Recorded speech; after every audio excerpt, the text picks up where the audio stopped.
Yo, what is going on, everyone in the XRP community? Hope you guys are having yourselves a fantastic day today. As usual, I have some really good information off of a recent UPU report, which is a agency of the United Nations. We're going to go ahead and get into that today, along with some other pieces of information I have that are just fantastic that I did not go over in the stream today. So real quick, overall cryptocurrency market, we are just dabbling a bit in the red zone. But guys, again, remember, this is cryptocurrency, and we just had a massive upswing on Bitcoin. Now we're seeing the retracement from that. Now, what was interesting though is that today Bitcoin got down to like 10,100, and I think for like a split second it was below 10,100. So it was getting really close to breaking that 10K level. But I think Bogdanov did not want that to break below. So this morning we saw the minting of about 100 million Tether. And by the way, according to CoinMarketCap and all the Tether that is able to be printed, it seems like there's only about 220 million more Tether that can be minted for manipulation. So I'm curious to see, once they mint all the rest of the total supply of Tether, since they are corrupt, I don't know, they could probably raise the total supply and add more into the ecosystem. But yeah, I'm curious to see, once all that Tether is minted, and let's say they aren't corrupt and they just keep the total supply how it is and they don't print any more Tether, I wonder how that's going to look for the future of Bitcoin, because some would argue that that recent pump was a big result from Tether.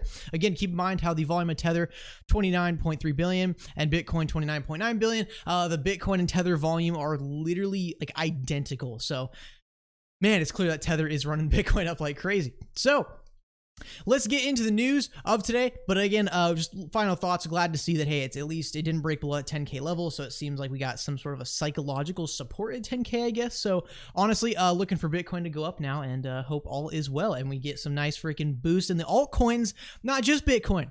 Come on, Whales, we got to show some of the altcoins, you know.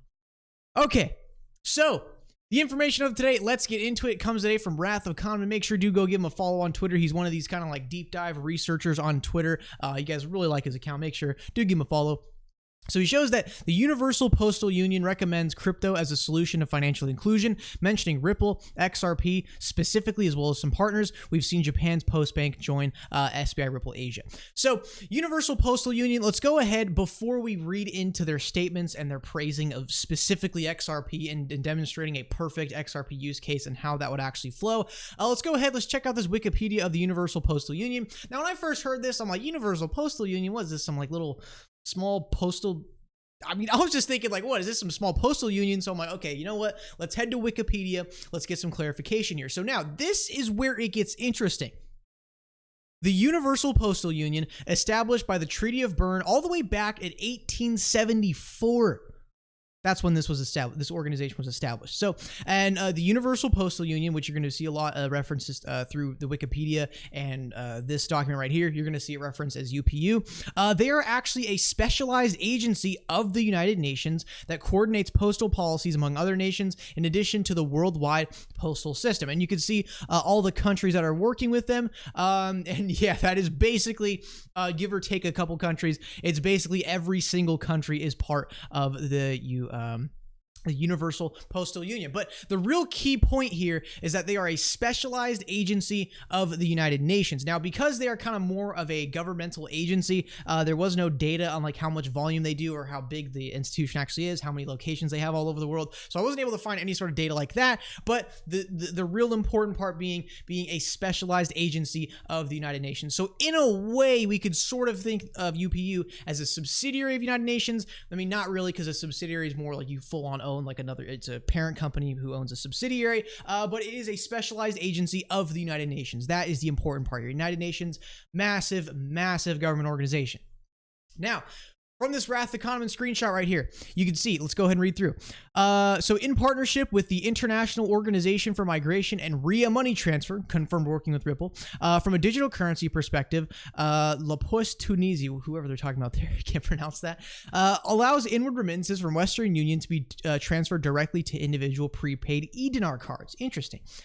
With the success of the uptake of these products, the Post could explore alternatives such as cryptocurrency-based money transfers. The Post, leveraging its extensive network of physical outlets, can play the role of a cash merchant by exchanging cryptocurrency for fiat for its customers. And they're not talking about Bitcoin, Ethereum, or other proof of works here. So as shown in figure 1 below, and by the way, they actually have a full-on figure of, I mean, literally, this is coming from essentially kind of a sidearm from the United Nations, massive government organization. They have a full-on little infograph here. Person A purchases 1 XRP. They receive their XRP. They convert it to US dollars in their country, or, provided by the UPU. So they actually like do a full-on appraisal of XRP, the digital asset right here, even explaining, even to go as far as saying this reduces the transaction time and cost through the use of cryptocurrency, where transfers through the XRP network are near instantaneous, like through Kraken. The ability to transact at the nearest post office, often in rural locations, also reduces the opportunity cost for person B. So really cool stuff there. They are, we're seeing a sidearm of the United Nations directly praising XRP, not really even Ripple. I mean, they do mention Ripple, but they're, you know what they're referring to. And they say cryptocurrency, they say Ripple XRP. They don't know. These guys aren't, deep dive researchers like us, but basically they are clearly referring to XRP. XRP is mentioned 6 times throughout this whole paper right here. You can see there's from Control Fing on Google. So really cool stuff, guys. A agency of the United Nations absolutely directly praising XRP. And by the way, just to give you guys a update on the date of this, this is from April 2019. So it's from like 2-3 months ago. It is a tad old, but I mean, in terms of like deep dive research, this really ain't that old. So really cool to see an agency of the United Nations just freaking praising the heck out of XRP, not even acknowledging Bitcoin or Ethereum. They're just going XRP. We know it's way too damn fast. So we're going to be using this one. So guys, you're seeing heavy government organizations who Ripple is most likely engaging with. I do know I have a video a couple months back on my channel of some other ties between the United Nations and Ripple and XRP. But I mean, that last one was Ripple. But I mean, this one from the United Nations is specifically praising XRP. That is absolutely amazing. So next piece of information I have for you guys today. This is really cool. ErisX Digital, one of those, big financial institutions that are getting behind ErisX. I believe it's Ameritrade that's behind ErisX. Again, let me know in the comments below if I'm wrong, but I'm pretty sure this is Ameritrade. But they're backing ErisX. As you guys know, a lot of the big top tier guys on Wall Street, they are wanting to get into the crypto space. They know there is a few bucks to be made here, and a few bucks, that is a huge, I mean, what do you call that? Under exaggeration. But anyways, ErisX, they tweet out about an hour ago, our DCO license is in the next step in ErisX's evolution and mission to improve the digital asset space. We worked collaboratively with the CFTC to establish a clearinghouse guided by proven regulatory frameworks that protect participants and market integrity. And as you guys know, later this month, Bakkt will be doing some like pre-launch trials where they have the user interface already set up. They have the whole platform ready to go. But now this is where they have select clients go live, and it's sort of like a soft launch. So that'll be coming out soon. So really, guys, Q3 of this year, by the way, guys, welcome to Q3. I hope you guys are enjoying it so far. But Q3, guys, we're going to be seeing a lot of institutions getting into the crypto space. Namely, also, we got SBI virtual currencies coming up. Hope that can prop up the XRP's price a little bit, increase some liquidity for XRP to the yen.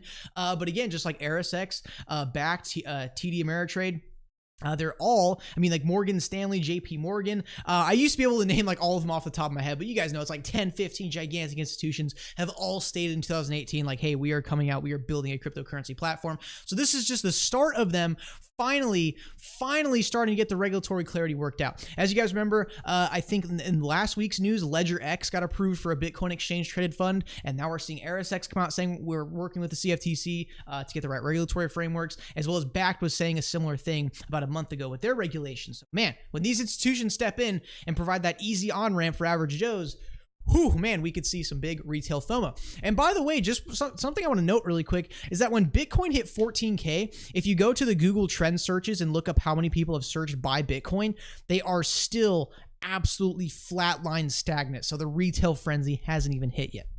So guys, last piece of information I have for you today. This is something that's going to be happening this October, a month right before Swell, and I am super pumped for this year's Swell, by the way. So we have a panel here October 8th, and this will be Jeremy Light, VP of European Strategic Accounts at Ripple, and Chris Fletcher from Western Union. They will be talking about discussing trends in cross-border payments and international trade, find out what are the opportunities for banks and other payment companies and how DLT technology can transform the landscape. Guys, and again, like this morning, us going over the Bank of International Settlements document that was released yesterday. It's like, guys, it's very, very clear that financial institutions are really desperate for some innovation on this current cross-border banking model because it's just absolutely garbage. It was established when we still use telegraphs. We don't use telegraphs anymore. We need some new technology, and the banking industry is making that very, very clear.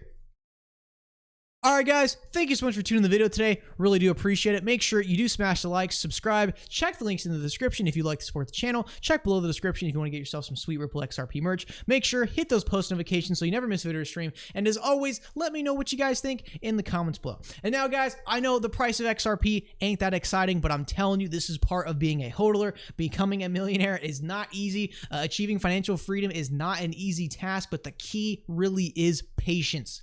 You got to treat this, you got to act like an institutional investor.